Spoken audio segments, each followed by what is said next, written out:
everybody this afternoon? Good. That's very good. We're going to keep this very interactive because my wife doesn't like to hear me talk for an hour, and I'm sure you don't want to hear me talk for an hour.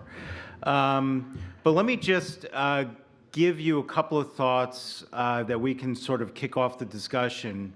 And while you're out there, as you know, as David Sharon said, you're out there doing the Lord's work of, selling goods and services, building a business, creating jobs. You very often don't think about, well, how does policy, public policy, and how does Washington, D.C. affect me? Nor to some degree should you have to think about that, but you need to be aware of what happens in Washington, how it impacts you, and more importantly, why it's important for you to understand what goes on here, and if you think it's necessary, why you should have your voice heard. So, as you've heard, Chamber, we're celebrating our 100-year anniversary this year, and the Chamber's done a lot of great things over its 100 years, trade policy, taxes, regulation, whatever. And after Sarbanes-Oxley passed in 2002, what the Chamber discovered was that a lot of businesses in the United States were beginning to have problems raising capital. So as you very well know, you've got to pay your bills every week, every month. You've got to sign the paychecks. If you don't have capital coming in, it's awfully hard to grow. So what the Chamber did is we put together a bipartisan group headed up by Bill Daley, who was President Obama's chief of staff, A.B. Culverhouse, who was general counsel to President Reagan. They went out for a year, and they came back with two conclusions. One was that for the first time since World War II, we were facing stiff global competition, and that's not a bad thing. That means we need to step up our game and the like.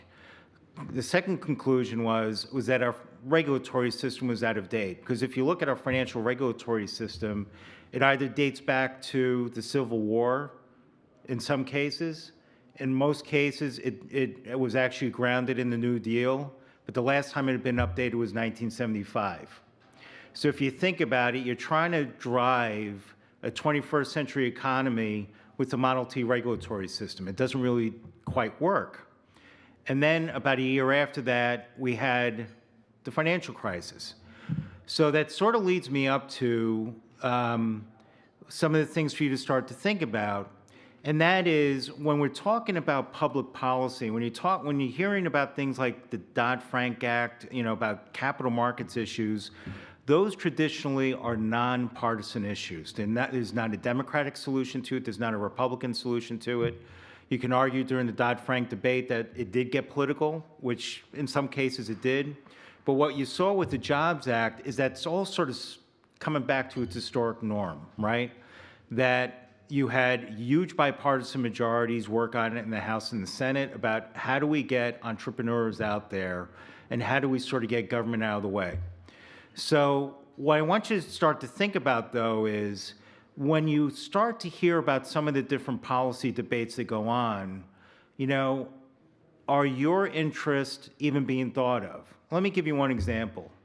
So right after the financial crisis in 2008, there was a slew of legislation, the Dodd-Frank Act. We also had different bills dealing with, credit cards and all this other stuff.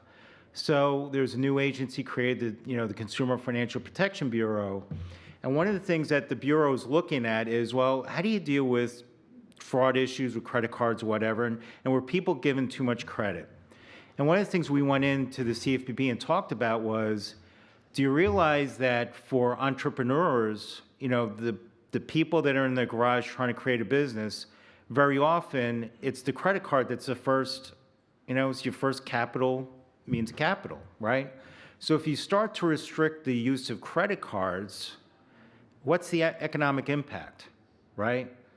Is there going to be, a latent impact on job creation, as an example? And if you start to think about it historically, right, 22 out of the current 100 Fortune 100 companies didn't even exist in 1975. And out of those 22, most of them were starting a recession. So if you start to restrict that, if you start to restrict personal loans from banks, what's the economic impact? And when you talk to policymakers, which I do, when you start to talk to them about it in those terms, they've never even considered that. So I just sort of want to throw that out there, maybe as a starting point for our discussion of, what are the policies that you think government should be looking at to help you, or more importantly, what are some of the policies maybe that government should be stepping back from that may harm you?